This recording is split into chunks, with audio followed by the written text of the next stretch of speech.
अभी तक हमने सिंपल सिंप्लेक्स की बात करी थी। सिंपल सिंप्लेक्स में दो चीज़ मैंने आपको बताई, दो चीज़ इंट्रोड्यूस कराया था, select variable and surplus variable.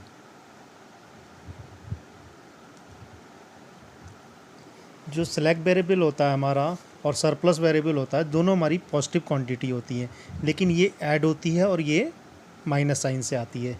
क्यों आती है? कैनोनिकल फॉर्म से स्टैंडर्ड फॉर्म में चेंज करने के लिए।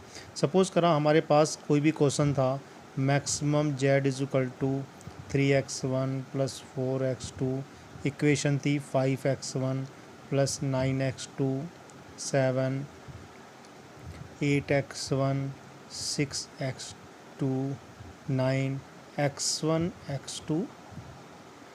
तो यहाँ पे क्या था, इसको ये क्वेश्चन था हमारा, ये ऑब्जेक्टिव फंक्शन था, ये कांस्टेंट था, ये नॉन नेगेटिव रिस्ट्रिक्शन था।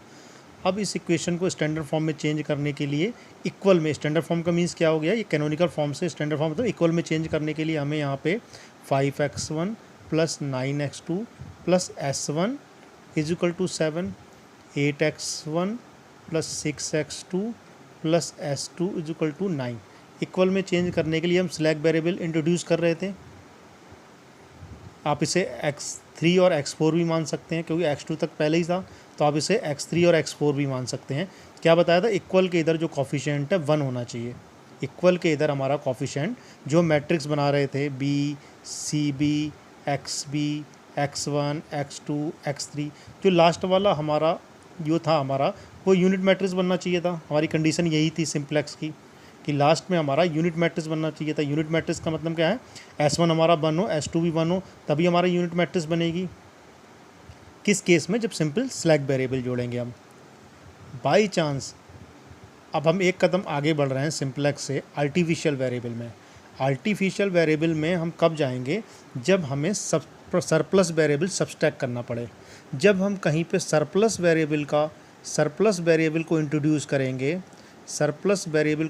करेंगे, तो वहाँ पे हमें समझ जाना चाहिए कि हमारा सिंप्लेक्स से काम नहीं चलेगा। हमें सिंप्लेक्स से एक पायदान आगे जाना है।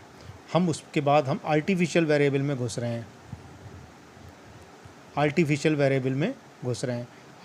वेरिएबल में घुसने का मतलब क्या है? सपोज़ कल यही क्वेश्चन था आपका, maximum Z is equal to 3x1 4x2 5x1 plus 9x2 7, 8x1 plus 6x2 9, x1 x2 is equal to 0।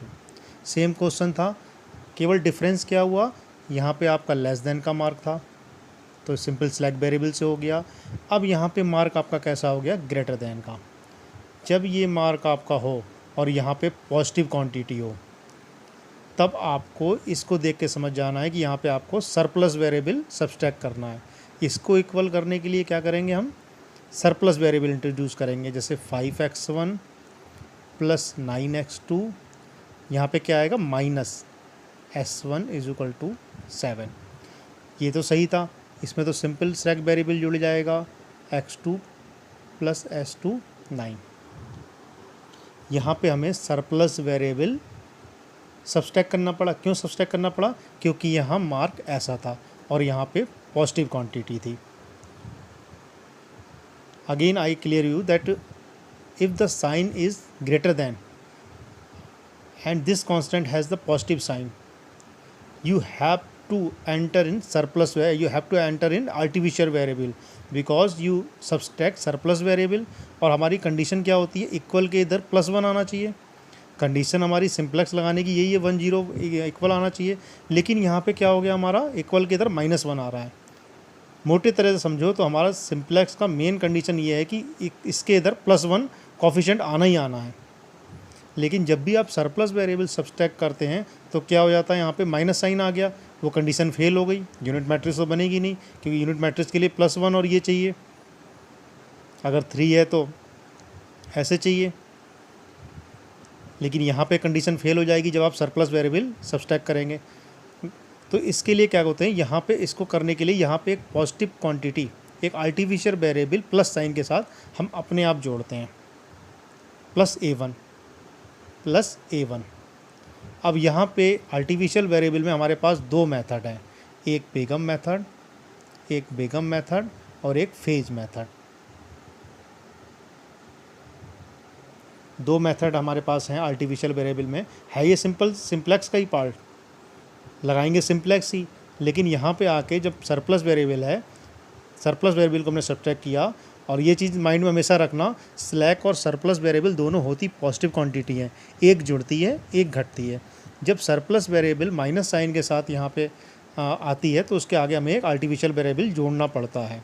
अब आपको क्लियर हो रहा होगा क्यों जोड़ना पड़ता है। मैं एक बार और बता दूं आपको, ये बहुत मेन पॉइंट है कि हमारा जो मेन कंडीशन होता है सिंप्लेक्स में कि हमें यूनिट मैट्रिक्स हर हालत में टेबल में चाहिए। जो भी हमारी टेबल बनती है B C B X B x1 x2 x3 s1 s2, तो यहाँ पे हमें यूनिट मैट्रिक्स 1 चाहिए। लेकिन जब कभी हम सरप्लस वेरिएबल को सब्सट्रैक्ट करते हैं तो वहाँ पे हमें +1 नहीं मिलता, क्योंकि यहाँ -1 आ रहा है। तो एक आर्टिफिशियल वेरिएबल हम अपनी ओर से इंट्रोड्यूस करते हैं +1 साइन के साथ, प्लस के साइन के साथ। तो ये आर्टिफिशियल वेरिएबल से यहाँ से पता चल जाता है कि हम सिंप्लेक्स से एक स्टेप आगे आ गए हैं। और यहाँ पे हमारे पास चॉइस होती है, चाहे हम बिगम मेथड से करें या फेज मेथड से करें।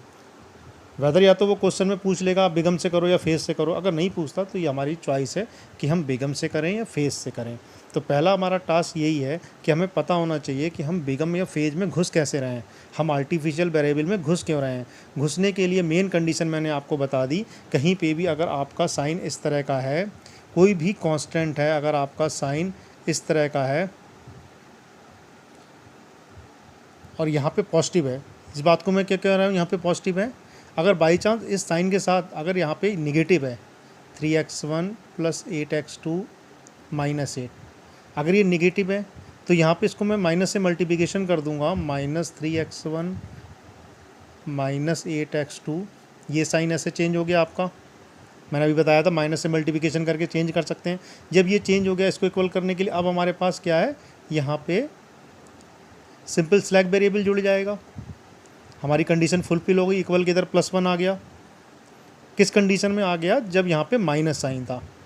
तो यहाँ तो बहुत इजी हो गया, माइनस साइन था, हम फिर सिंप्लेक्स में पहुँच गए, हम बैक हो गए सिंप्लेक्स में। किस केस में बेस हुए, यहाँ पे अगर माइनस है, कंडीशन क्या है, यहाँ पे प्लस साइन के साथ अगर इस तरह का मार्क है ग्रेटर देन का, तब हमें यहाँ मजबूरी में सरप्लस वेरिएबल घटाना ही पड़ेगा इसको इक्वल करने के लिए।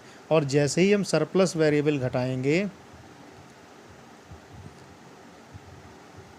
इक्वल फॉर्म में करने के लिए हमें ये करना पड़ेगा, जैसे ही सरप्लस वेरिएबल घटाएंगे हम तभी समझ जाएंगे हमें इसको सॉल्व करने के लिए आर्टिफिशियल वेरिएबल में घुसना ही पड़ेगा।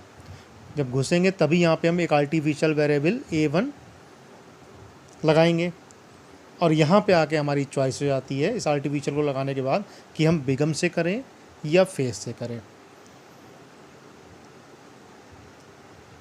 मैं समझ सकता हूँ अब आप इतना समझ गए होंगे कि हम आर्टिफिशियल वेरिएबल में कैसे जा रहे हैं।